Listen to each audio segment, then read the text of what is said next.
chilled condensed milk, and chilled Nestle cream. Lava cake. Lemon square. Don't be shy. Email me.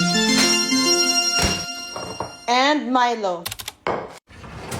So, kailangan natin ng malaking, tawag dito, mangkok. So, dahil meron kami nito sa pantry namin, naisip ko, bakit gawan natin siya ng recipe?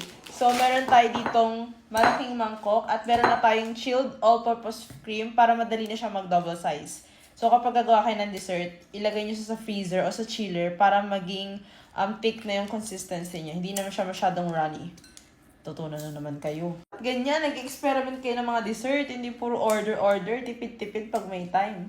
Tipid-tipid? Parang hindi naman to pagtitipid. Batch ng Nestle cream. So, meron tayo dito electric mixer. Pero kung wala kayo electric mixer, pwedeng wire whisk. Pero syempre, magiging arm workout ang atake nyo dyan. Hanggang sa mag-double size yun. So, kung meron kayong electric mixer or hand mixer, better use it.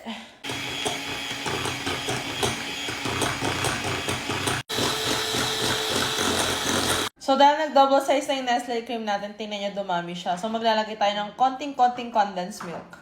So, mga mommies dyan, gawin nyo to sa mga kids nyo. For sure, magugustuhan nila to. And then, i-whisk natin ulit. So, dahil tapos na natin i-prep yung ating Nestle cream, ngayon naman, itong ating lava cake. So, hindi ko muna ito hiwain lahat kasi baka sobra. So, sayang. So, siguro mga muna. 5. So, itong lava cake, kesa sa isang brand, kasi ito, hindi siya matamis. And mas affordable siya. Affordable. So, first, maglalagay muna tayo ng cream para may kakapitan yung ano natin. Sana all may kakapitan. Pinaghihiwa natin cream.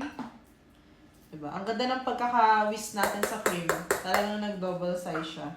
So, basically, tapos na natin gawin. So, ngayon naman, nag-isip ako kung Milo ba or cocoa yung ilalagay ko dito. So, since Milo na yung nalabas ko, so Milo na itatoppings natin dito sa ibabaw.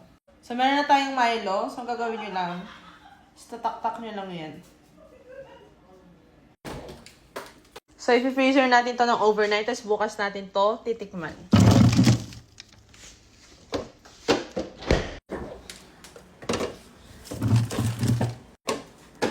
So, after 665 billion years, pwede na natin tong tikman. Bakla. Anyway, guys, bagay ba sa akin yung kulot? Hala! Alam niya, pag masarap yung ginagawa ko, ganito talaga nagiging reaction ko. Perfect! Ito guys, sobrang easy lang. Sobrang unti lang ng kailangan nyo. Bon appetit!